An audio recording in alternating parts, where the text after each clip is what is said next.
E aí, tudo bem?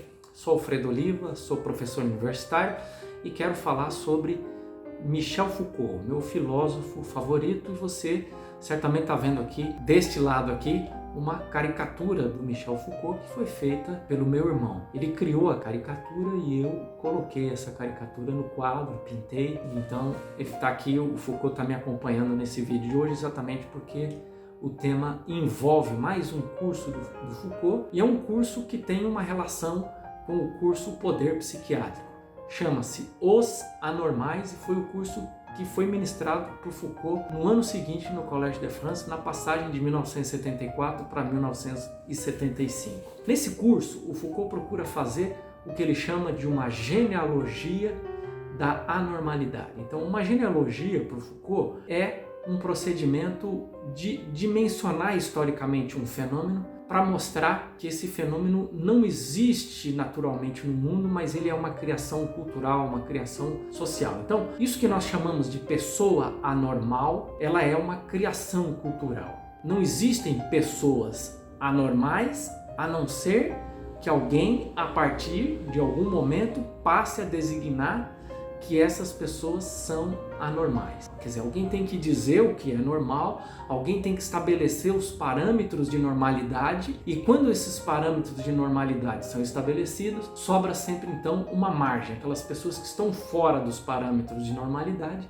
são os anormais. E o Foucault diz que é uma série de figuras ancestrais do anormal da psiquiatria. Ele vai dizer que a figura do anormal é uma figura que emerge do século XVIII, XIX, no âmbito do saber médico psiquiátrico. Mas ele diz que antes disso, antes de existir o anormal, existiam figuras que equivaliam e que exerciam um papel muito parecido com esse que vai ser atribuído aos anormais pelos psiquiatras. Primeiro, o monstro.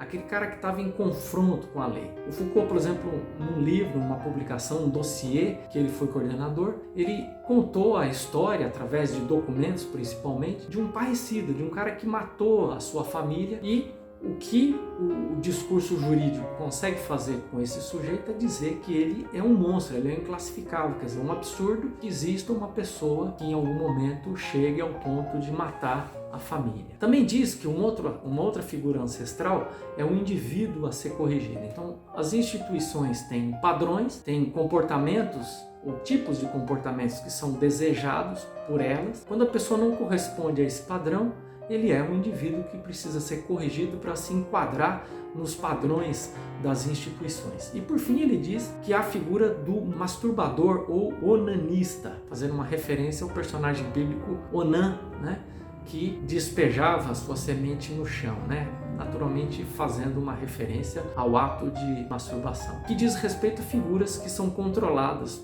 pelos pais, quer dizer, os pais estão de olho em cima da criança para que, à medida que a sexualidade vá despertando, eles possam controlar as atitudes dessa criança, ou os médicos que vão dizer o que é normal, o que é anormal, o que deve ser feito, o que não pode ser feito e assim por diante. Isso é muito interessante porque o Foucault, quando faz a genealogia do anormal, ele vai dizer que a normalidade simplesmente é algo que não existe, é algo criado, assim como a normalidade, a norma. A norma, então, ela cria a anormalidade e a norma tenta estabelecer padrões de comportamento. Quando você mostra que a norma não é natural, ela é simplesmente uma criação cultural, você abre caminho para que a norma seja subvertida e para que novas formas de comportamento sejam instituídas. Um segundo aspecto que me chama bastante atenção nesse curso, que é um tema no qual eu estive e estou, de certo modo, bastante envolvido até a atualidade, é que o Foucault acha que existe uma relação entre anormalidade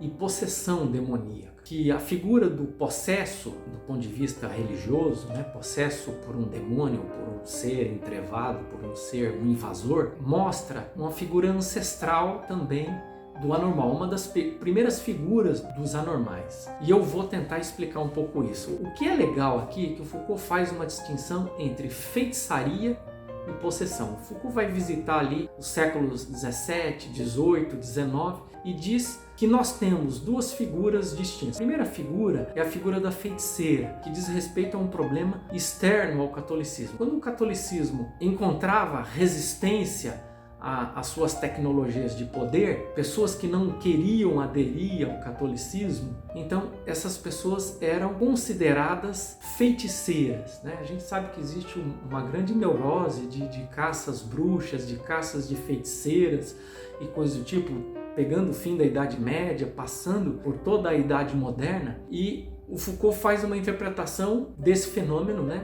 Focando principalmente a Idade Moderna, e a análise do Foucault é muito devedora a um colega de profissão, né? Não um filósofo, mas o historiador Michel de Certeau, que a gente sabe que era amigo de Foucault e que era um estudioso dentre vários temas, era um especialista em séculos XVI, XVII, XVIII e que estudava também a questão da feitiçaria e da possessão. No caso da feitiçaria, então, isso é muito importante, aí o Foucault começa a dar o seu toque à interpretação, indo além do Michel de Certeau, quando ele diz que a relação de feitiçaria é caracterizada por uma relação de pacto com o diabo, quer dizer, uma relação com sentido. Uma pessoa procura o diabo ou é procurada pelo diabo e faz com ele um acordo, né? O diabo diz, olha, eu te ofereço fama, prosperidade e você me dá a sua alma. É um pacto, é um acordo, é uma relação consensual entre as duas partes. E a gente tem na nossa filmografia recente muitas coisas desse tipo, às vezes meio que acidentalmente, mas as pessoas fazem pactos com o diabo, então recebem dele algum poder e passam então a triunfar, passam a ter privilégios oferecidos pelo diabo. Foucault vai dizer, olha, há um outro tipo de relação quando a possessão entra em cena. Primeiro porque a possessão é um problema interno do catolicismo, quer dizer, se a figura da feiticeira, aquela mulher que não quer aderir ao catolicismo, que diz não ao catolicismo, a questão da possessão é exatamente inversa. Aquele homem ou aquela mulher que é muito piedosa, que integra o catolicismo, que aceita o catolicismo, que ama ser católica, que ama os valores da instituição, que quer ser uma pessoa extremamente piedosa, essa pessoa passa a ser cobiçada pelo diabo. E aí a gente tem uma relação distinta também, porque enquanto na feitiçaria é uma relação consensual, pactual, no caso da possessão uma relação de invasão, quer dizer, o diabo chega e não pede permissão, ele não negocia nada, ele simplesmente toma conta da pessoa. E isso é um problema muito sério para a igreja, porque como é que você vai controlar um fenômeno que pode acontecer com qualquer um em qualquer lugar? Se você imaginar que quanto mais piedosa a pessoa é, maior a probabilidade que ela venha a ser possuída, a gente deveria chegar à conclusão de que a pessoa mais cobiçada pelo diabo é o Papa, e a pessoa mais suscetível de ser possuída pelo diabo é o Papa, e isso seria naturalmente um grande absurdo, isso não seria muito interessante para o catolicismo romano. Por isso o Foucault diz que a Igreja Católica, na passagem do século XVIII e XIX, vai começar a criar o que ele chama de anticonvulsivos, né? Porque ele vai considerar a possessão tecnicamente como um corpo que entra em convulsão. Existe o discurso da igreja e o discurso do diabo. Esses dois discursos atravessam a pessoa, eles ficam disputando a pessoa e nessa disputa esse corpo convulsiona, porque ele não sabe a quem ele vai seguir. E aí então a Igreja Católica cria os anticonvulsivos com vistas a eliminar esse problema, que é quando ela faz o quê? Ela começa a psiquiatrizar a possessão. Então, o que acontece? A Igreja Católica vai dizer, olha, existe possessão, o diabo existe, a possessão existe, mas esses casos são muito raros. A maior parte dos problemas que a gente vê com relação à possessão demoníaca são distúrbios psiquiátricos, e dos distúrbios psiquiátricos, quem deve cuidar são os médicos e não os padres. E com isso a Igreja Católica se livra desse problema e entrega ele para o campo médico. Isso é uma ideia bastante legal e que eu discuti bastante na minha tese de doutorado, que era uma tese que procura analisar o discurso acerca do mal, do diabo, no âmbito do neopentecostalismo brasileiro, e é uma leitura a partir de Foucault, e um dos debates que eu uso bastante na minha tese de doutorado é esse debate que faz a distinção entre feitiçaria e possessão.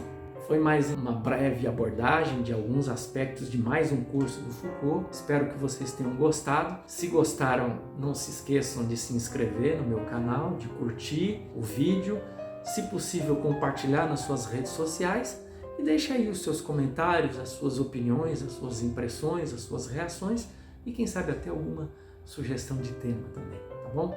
Obrigado e até o próximo vídeo. Um abraço.